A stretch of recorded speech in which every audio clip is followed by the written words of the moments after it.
Once upon a time, in a faraway kingdom, there lived a king who was deeply respected by all.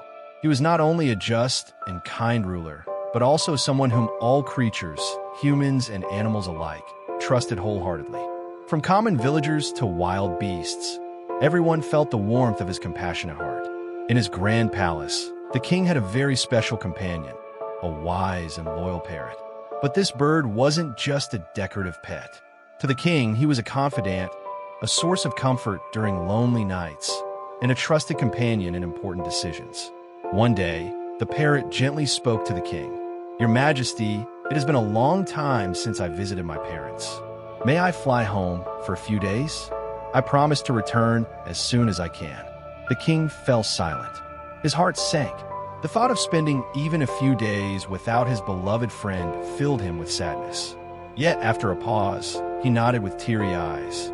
"Go, but don't keep me waiting too long." The parrot left the palace, soaring over deep forests and towering mountains, crossing vast distances to return to the place where he was born.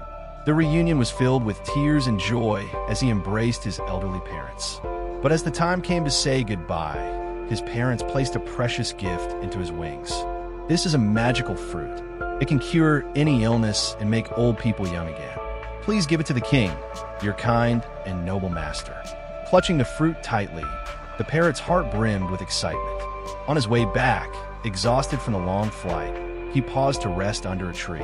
While he slept peacefully, a poisonous snake crept by and took a small bite from the fruit before slithering away. The fruit was now tainted with poison, but the parrot had no idea. Upon returning to the palace, the parrot immediately offered the fruit to the king with a bright smile. "Your Majesty, this is a gift from my parents. It will help you stay forever healthy and youthful." The king smiled warmly, touched by the gesture. But just then, a minister stepped forward with caution. "Your Majesty, perhaps it's wise to test a small piece first, just to be safe." A servant was ordered to taste it. Moments later, he collapsed and died instantly. The entire palace was thrown into panic.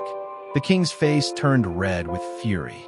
He roared, "This parrot, he tried to assassinate me.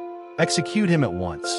The parrot was shocked, his eyes filled with endless tears. He couldn't defend himself. There was no chance to explain. In those final moments, he looked at the king, the one he had served with unwavering loyalty, and took his last breath, dying in utter injustice. The fruit was thrown out of the royal grounds like trash. But weeks later, something miraculous happened. Where the fruit had fallen, a strange tree sprouted.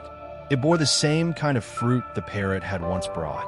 The king, still believing it to be poisonous, forbade anyone from going near it. Yet destiny continued to write its story. One day, a poor elderly couple, starving and weary, happened to walk past the tree. They saw the ripe fruits hanging low and couldn't resist. They ate the fruit and rested beneath the tree. When they awoke, something astonishing had happened. Their wrinkled skin had smoothed, their bodies were full of strength, and they felt as youthful as they once were. Word of this miracle spread like wildfire throughout the kingdom. The king, still doubtful, summoned one of his frail, old courtiers to try the fruit. The courtier, without hesitation, ate a piece. Before everyone's astonished eyes, he stood tall. His voice regained its strength, and his face glowed with youth. The fruit was indeed magical. The truth struck the king like a bolt of lightning. He froze. "Parrot, you brought me this miraculous gift, and I had you killed." Tears streamed down his face like rain. The weight of guilt crushed his heart. The wrongful death of his most loyal friend had now become a wound that could never heal. From that day on, the king had a stone monument placed next to the tree, at the very spot where the parrot had once been misunderstood.